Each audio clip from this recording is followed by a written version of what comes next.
Hey guys, welcome back to a new video on the channel. My name is Jack.F. I'm a freelance videographer, photographer and video editor, producing weekly content helping you take your video editing and videography to the next level. So if that's something you are interested in, stay tuned and subscribe to the channel and check out some of my other videos. Now before I start this video, I just want to say in the next video I'm going to be doing a Q&A with you guys. So if you guys have any questions you want me to answer in the next video, next week's video, leave a comment or DM me on Instagram at Jack.F Productions and I'll answer you on there, and I'll also feature your question in the video more in depth. So with that out of the way, this video is going to be about what I would do personally if I was getting started in the videography industry as a beginner. So I've been shooting and editing videos for about 5 years now, and these are the 5 things that I would do step by step to go from 0 to 100, from A to B, to go from a beginner to full time. Without further ado, let's jump straight into this. Way number 1, I'd get my equipment down. So starting out, I don't have anything, well, know everything, but I don't have anything. What I'm going to do, I'm going to save up my money and I'm going to buy a camera. I see a lot of new videographers out here trying to think that they're summer shooting on an iPhone.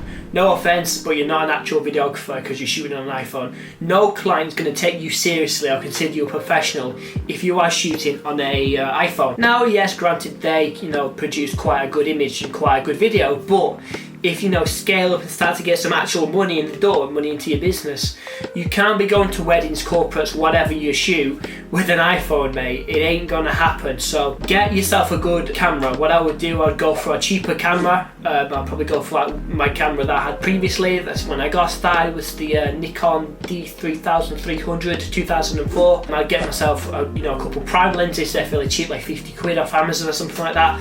I would buy that around in that ballpark, around about £200 to £300 worth of gear. And then I would, make sure I understand the basics if I need to refresh anything, because I shoot quite high-end gear now.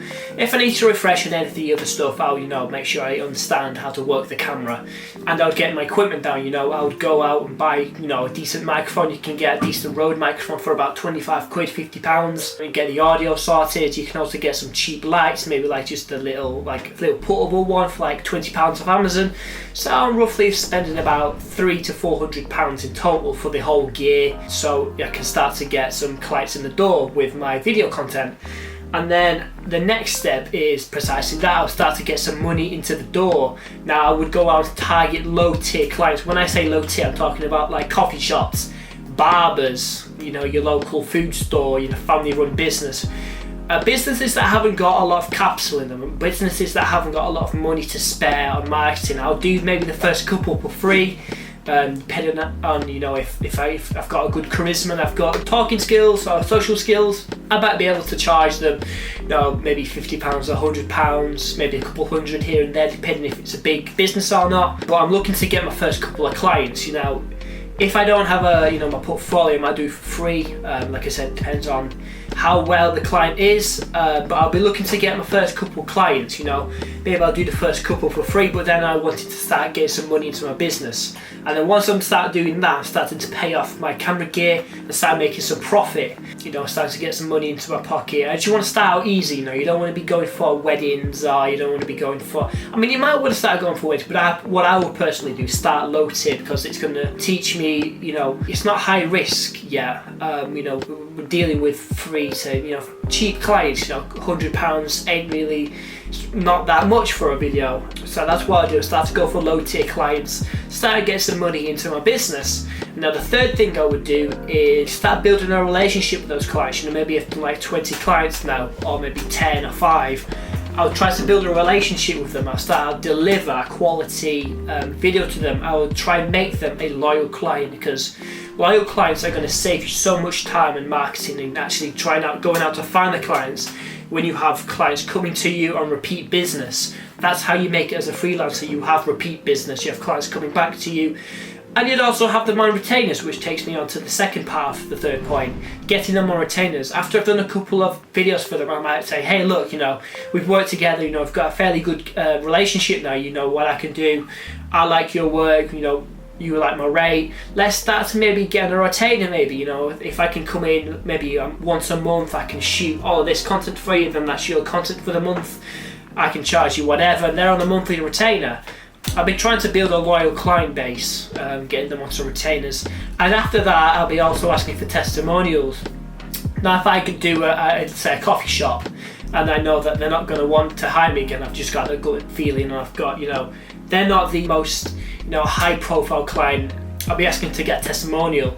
And at this stage as well, I'm also bringing some money to my business, and then I'll also be paid for a Wix service, which could be your custom domain, your custom email. Build that off the back of getting this money, and I'll also put those testimonials on my Instagram that I've set up as well, my Instagram and my website, and that's going to help me get more and more business, new clients through the door. And then after that, I'll be trying to diverse my portfolio. So at this point, we've got our camera equipment, we've got clients under our belt, we've got loyal clients coming back to me. I'll be looking to diverse my portfolio. Now you can do this fairly on. I'll be doing this fairly early on as well. When I don't want to be stuck doing coffee shops and hairdressers for my entire videography career. So I want to be pushing this as fast as I can. I'll be diversing my portfolio. So I started off doing coffee shops, hairdressers. I'll be looking to get to live events, trying to get to some corporate weddings.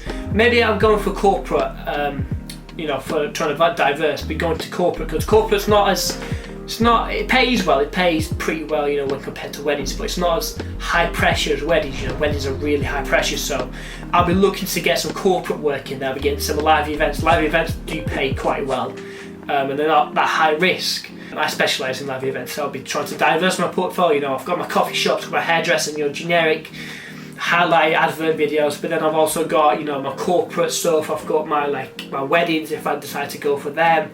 I've got my live events. So if I do, I'm starting to build this up, and I'm also building on my SEO, my digital footprint. So when someone searches Manchester videographer, I'm coming up, and then say they own their corporate brand and they're putting on a corporate event.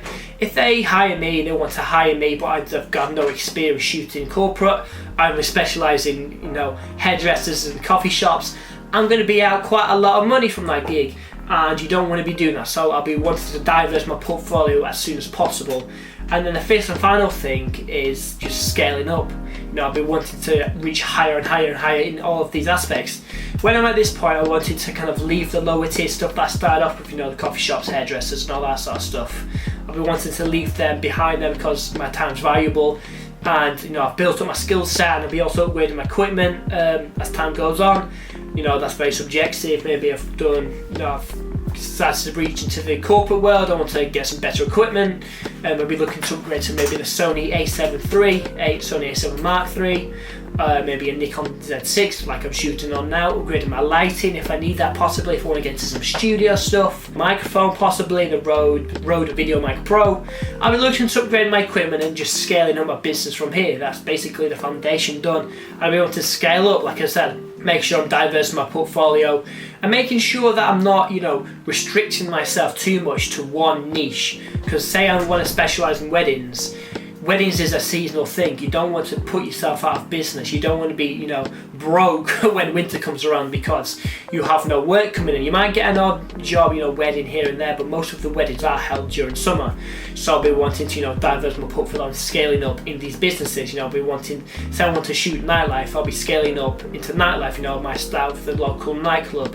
Do it for free, maybe for a couple £100, and I'll be going targeting the higher, chain nightclubs, and then ultimately the people who own the nightclubs that do a lot of work for Recon. I think that's how you say it. They own Prism and stuff, so I do a lot of work with them at the moment. So I'll be scaling up, scaling up my business, and then get to the point where I can start to offload this. I'm not at that point yet. I'm still scaling my business, but I'm getting to the point now where I've got a video production company. If I want to go down that route, and I can start, getting a couple of shooters on board, start giving them some work, maybe that's the wedding guy, this is corporate guy, this is live event guy, I'll be scaling it up. But this is going to be a quick little video. Like I said, this is what I would do if I was getting started in the videography industry straight away. I'll be doing another video on this, but for video editing, because it's a little different, it's online and stuff like that. So I'll be doing that video in about a week or two, so look out for that video. So this has been Jack Fernley. This is what I would do, if I was starting as a beginner all over again. Fairly quick video, guys, and don't forget, next video I'm going to do a Q&A with you guys. So if you have any questions at all about videography, video editing, anything at all, leave in the comments and send me a DM on there, and I'll send you a fairly basic answer, but also feature you in the video. So with that being said, guys, I hope you've found some value in this video, and also check out some of my other videos. Don't forget to like, comment, subscribe, help me on the algorithm and to scale my YouTube. So with that being said, I hope you've liked this video, and I'll see you in the next video. Bye for now.